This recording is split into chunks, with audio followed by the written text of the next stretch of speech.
For me, perfection is unattainable in the whole of life.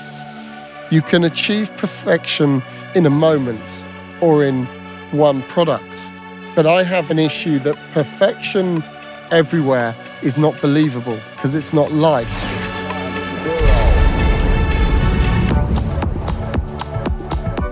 I took a photo that has now been very, very widely shared of Joaquin Phoenix and Rooney Mara.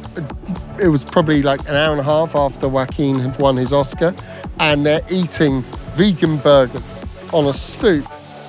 But he's in this fantastic tuxedo, she's in an amazing dress, but it's the burger contrasted with them and the Oscar, and the stoop contrasted with her beautiful dress, and the fact that she's wearing trainers instead of high heels that she'd have been wearing on the red carpet.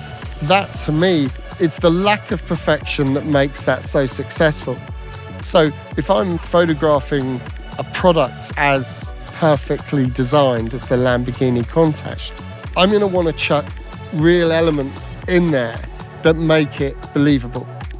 I would shoot its 3/4 right profile, and I'd be at a height. I'd probably be a good 2 meters, maybe even a bit higher than that, so you literally see it stuck into the ground. It's an incredibly cinematic, it reminds me of that sort of late 70s, early 80s sort of space race on wheels. Yeah, probably one of the most recognisable sports cars in the world. I think in any film that you would put Countach in, it would be a character within a movie, but for me, it would absolutely be an action movie. Becoming an icon and a game changer is the result of many factors.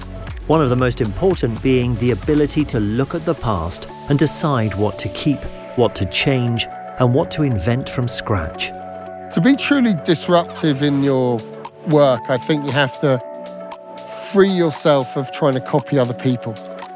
And you have to have faith that the small voice you have in your heart that tells you when something is wrong, you listen to yourself. And by doing that, you can rewrite the rules, and you can break the rules, and you can disrupt. So by taking risks and by daring and by choosing to work in a certain way and live your life in a certain way and give yourself up to certain things, there's no sort of cap on what you can achieve. And the Lamborghini Countach did exactly that, reinventing the design of modern sports cars by discovering new roads, choosing to dare without settling for a repetition of the past. So in the 90s, I started off as a photojournalist, and I worked in several war zones, and the sort of transition from that into cinema was a gradual one. What I learned as a photojournalist was to work fast, and that any time you had, if it was a split second to get a picture, that's all you had. How do you capture that? And it literally is, you just have to watch it happen. And you watch it happen, and you're in tune enough that as it happens, you push the button. You push your shutter. Oh, is this wheel? I just love the shape of it, and I love how it's aged. All this brass work. What a beautiful engine. Absolutely timeless. The most beautiful thing in the world is love. And so when you see evidence of people loving each other, loving nature, loving themselves, loving animals, caring for people, that to me is beauty.